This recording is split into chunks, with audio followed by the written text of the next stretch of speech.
Hello friends, రేపు రాబోయే complete episode ఇప్పుడు వీడియోలో చూస్తారు. వీడియోలోకి వెళ్ళిపోతే డాక్టర్తో మాట్లాడుతూ శరత్ నా కూతుర్ని ఎలాగైనా బ్రతికించండి, మీకు దండం పెడతాను అని చేతులెత్తి వేడుకుంటే అటు పక్కన గగన్ ఏడుస్తూ చూస్తూ ఉంటాడు. ఇక అప్పుడే శారద వాళ్ళు కూడా ఏడుస్తూ బాధపడుతూ ఉంటారు. వాళ్ళందరినీ చూసి డాక్టర్ ఇలా అంటాడు, సరే నా ప్రయత్నం నేను చేస్తాను, ఆపరేషన్ అయితే చేస్తాను, కానీ బ్రతుకుతుందా లేదా అనేది దేవుడి మీద భారం వేయండి, ఆ దేవుడికి మీరు మొక్కుకోండి అనేసి డాక్టర్ లోపలికి వెళ్ళి ఆపరేషన్ చేస్తాడు. చేసిన తర్వాత ఇక బయటికి వచ్చి మళ్ళీ చెప్తాడు, నేను ఆపరేషన్ అయితే చేసేసాను, కానీ తను బ్రతుకుతుందో లేదో అనే విషయమే నాకు తెలియట్లేదు అని అంటూ డాక్టర్ చెప్తాడు.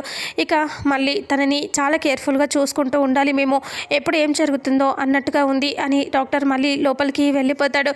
శరత్ అక్కడి కూర్చొని ఏడుస్తూ ఉంటాడు. గగన్ కూడా చాలా బాధపడుతూ ఉంటాడు. అప్పుడు వెంటనే శరత్కి ఫోన్ చేస్తుంది. ఇంకా అపూర్వ ఫోన్ చేసి బావా అని అంటుంది. అప్పుడు శరత్ ఫోన్ లిఫ్ట్ చేసి ఏడుస్తూ బాధపడుతూ చెప్పు అపూర్వ అని అంటే, బావా ఇప్పుడు భూమికి ఎలా ఉంది బావా అని అంటూ ఏడవటం మొదలు పెడుతుంది. భూమి ఇప్పుడు ఎలాంటి పరిస్థితిలో ఉంది, తనకి బాగానే ఉందా అని ఏడుస్తూ ఉంటే ఇక అప్పుడే భూమి గురించి బాధపడుతూ ఏడుస్తూ శరత్ ఇలా అంటాడు, భూమికి డాక్టర్లు చూశారు, బ్రతికే ఛాన్స్ లేదని చెప్తున్నారు, అందుకే నాకు చాలా బాధగా ఉంది, ఏం చేయాలో తెలియట్లేదు అని అంటూ ఏడుస్తూ ఉంటాడు శరత్. అపూర్వ ఇలా అంటుంది, బావా అలా చేస్తే ఎలా బావా, భూమి బతకాలి బావా, భూమి కోసం ఏదైనా పెద్ద పెద్ద డాక్టర్లనైనా పిలిపించు, ఎంత ఖర్చు అయినా పర్వాలేదు బావా అని అపూర్వ అంటుంది.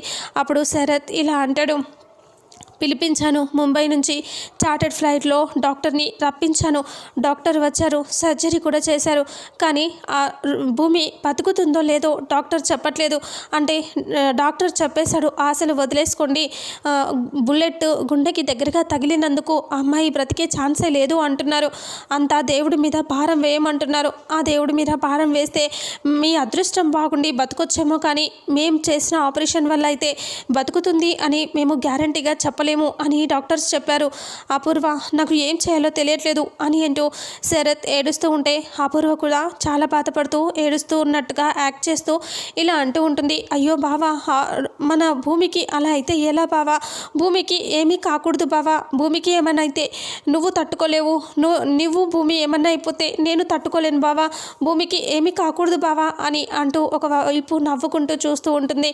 ఇక అప్పుడే పక్కనే గోరింటాకు పిన్ని వచ్చి చూస్తూ నిలబడి ఉంటుంది. ఇక వెంటనే ఇలా అంటూ ఉంటుంది, బావా నేను కూడా వెంటనే హాస్పిటల్కి వచ్చేస్తాను బావా అంటే, వద్దు అపూర్వ, ఇక్కడికి వచ్చిన ప్రయోజనం ఏముంది, నేను ఇక్కడే ఉన్నాను కదా, నువ్వేమీ రావాల్సిన అవసరం లేదులే అంటే, సరే బావా నేను భూమి కోసం గుడికి వెళ్ళి పూజలు చేస్తాను, దేవుడికి మొక్కుకుంటాను, భూమి బ్రతకాలని కోరుకుంటాను అనేసి ఫోన్ పెట్టేస్తుంది.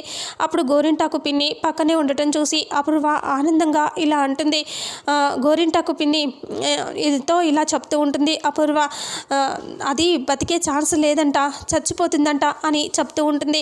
అప్పుడే గోరింటాకు పిన్ని చాలా సంతోషపడుతూ, నిజమా అంటే, అవును ఇప్పుడే డాక్టర్ కూడా చెప్పారంట, పెద్ద డాక్టర్ని కూడా పిలిపించారంట ముంబై నుంచి, వాడొచ్చి కూడా సర్జరీ చేసి ఇంకా తను బతకదు అని చెప్పాడంట, నాకు చాలా సంతోషంగా ఉంది అని అంటూ అపూర్వ చెప్తూ ఉంటుంది. గోరింటాకు పిన్ని కూడా చాలా సంతోషపడుతూ ఉంటుంది. అయితే దేవుడి మీద భారం వేసి దేవుడికి మొక్కుకుంటే దేవుడు ఏమైనా చేస్తే బతకొచ్చు, కానీ మనుషులు మేము ఆపరేషన్లు చేసినా ఏం చేసినా బతికే ఛాన్స్ లేదు అని డాక్టర్ చెప్పాడంట అని అంటూ చెప్తూ ఆనందపడుతూ ఉంటుంది. పద మనం గుడికి వెళ్దాం అంటే, ఎందుకు గుడికి, నువ్వు తన కోసం మొక్కుకుంటావా ఏంటి అంటే, తన కోసం నేను ఎందుకు మొక్కుకుంటాను, తన కోసం నేను మొక్కుకోను అని చెప్తూ, తన కోసం కాదు నేను మొక్కునేది, తను చావాలని మొక్కుకుంటాను, పద గుడికి వెళ్దాం అనేసి అపూర్వ గోరింటాకు పిన్ని గుడికి బయలుదేరుతారు. ఇక వాళ్ళు గుడి దగ్గరికి వచ్చి కొబ్బరికాయలు కొడుతూ ఉంటారు. 101 కొబ్బరికాయ కొట్టి అది చచ్చిపోవాలని కోరుకుంటూ అపూర్వ కొబ్బరికాయలని కొడుతూ ఉంటుంది. అప్పుడే శారద వాళ్ళ కూతురు ఇద్దరు కూడా గుడికి వచ్చేస్తారు. ఇక గుడి దగ్గరికి వచ్చి బాధపడుతూ లోపలికి వచ్చేస్తారు. ఇక అప్పుడే వాళ్ళిద్దరూ అలా వెళ్తూ ఉంటే గోరింటాకు పిన్ని చూస్తుంది. చూసి వీళ్ళిద్దరు వచ్చారేంటి అంటే, గుడికి ఎందుకు వచ్చారో అని అలాగే వాళ్ళని అబ్జర్వ్ చేస్తూ గోరింటాకు పిన్ని చూస్తూ ఉంటుంది.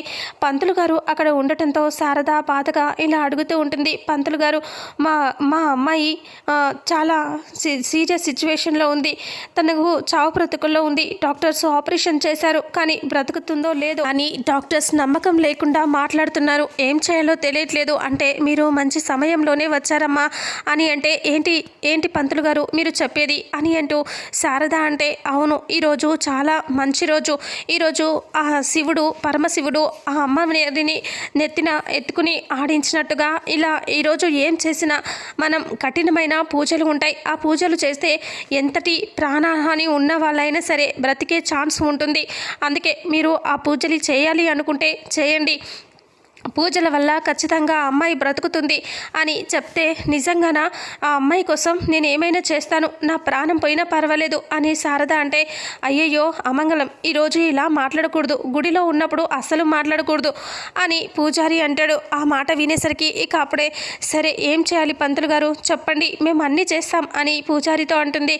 అప్పుడు పూజారి, సరే దానికి చాలా కఠినమైన శిక్షలు ఉంటాయని చెప్పాను కదా, అవన్నీ మీరు చేస్తారనే నమ్మకం మీకుందా అని అడిగితే, ఉంది, తన కోసం ఇప్పుడే చెప్పాను కదా, నా పోయినా పర్వాలేదు కానీ నేను తన కోసం చేస్తాను అని చెప్పగానే, సరే అయితే మీరు నేను చెప్పినట్టు చేయండి అనేసి ఇంకా డ్రెస్సు ఒకటి తీసుకొని పూజకి సంబంధించిన సామాన్లు తీసుకొని రమ్మని చెప్తే, సరే అని శారద వాళ్ళు వెళ్తూ ఉంటే గోరింటాకు పిన్ని చూసి, అమ్మో అమ్మో వీళ్ళు అది బ్రతకటానికి పూజలు చేయడానికి వచ్చారు, వీళ్ళని ఇలా వదిలిపెట్టకూడదు, వెంటనే అపూర్వకి చెప్పాలి అనేసి అక్కడి నుంచి గోరింటాకు పిన్ని వెళ్ళిపోతుంది. ఇంకా అపూర్వ కొబ్బరికాయలు కొడుతూ ఉంటే గోరింటాకు పిన్ని వచ్చి చెప్తుంది, అపూర్వ నువ్వేమో ఇక్కడ అది చావాలని చచ్చిపోతుందని ఇలా కొబ్బరికాయలు కొడుతున్నావు, కానీ అక్కడ ఆ శారద ఏం చేస్తుందో తెలుసా అంటే, ఏం చేస్తుంది అంటే, రా చూపిస్తా, అది ఆ భూమి బతకటం కోసం ఇలా పూజలు చేస్తుంది, చాలా కఠినమైన పూజలంట, అయినా సరే చేస్తానని చెప్పింది అని అంటే,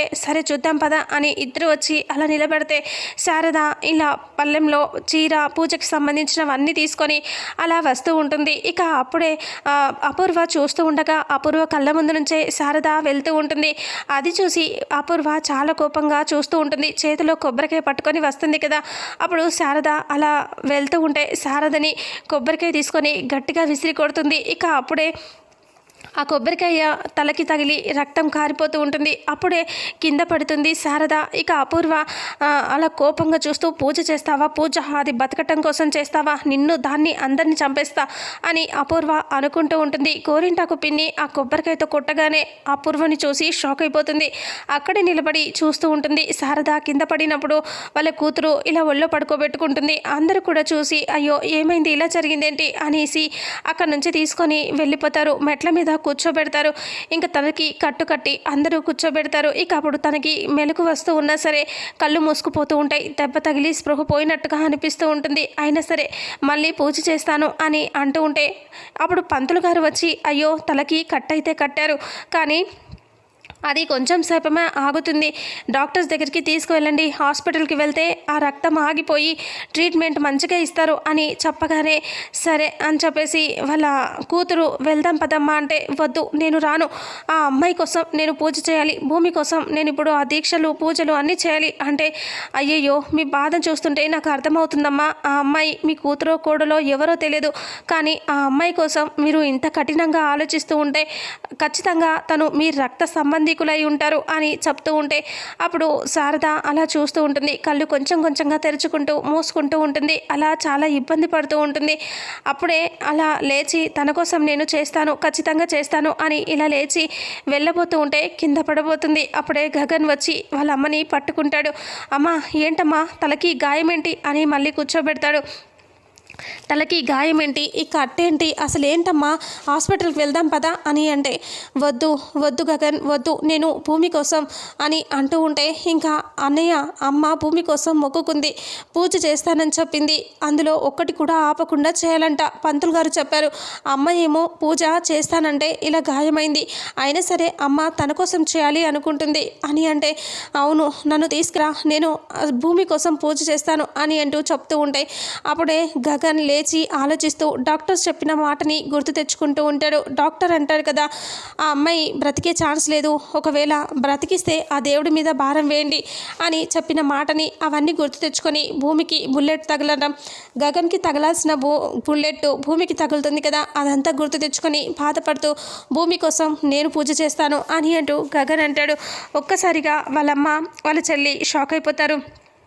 అన్నయ్య నువ్వు పూజ చేస్తావా, నీ వల్ల కాదన్నయ్య, నీకు అసలు దేవుడు అంటేనే నమ్మకం లేదు కదా అని అంటే, నిజంగానే దేవుడు అంటే నమ్మకం లేదు, కానీ భూమి కోసం, భూమికి బ్రతుకుతుంది, భూమి బతుకుతుంది అని ఆ నమ్మకం మీకుంది కదా, నాకు కలుగుతుంది దేవుడి మీద నమ్మకం, భూమి బ్రతికించాలని నమ్మకం చేసుకొని పూజ చేస్తాను, ఖచ్చితంగా భూమి బతకాలి అని అంటే, అప్పుడే అపూర్వ గోరింటాకు పిన్ని ఇద్దరు షాక్ అయిపోయి చూస్తూ ఉంటారు.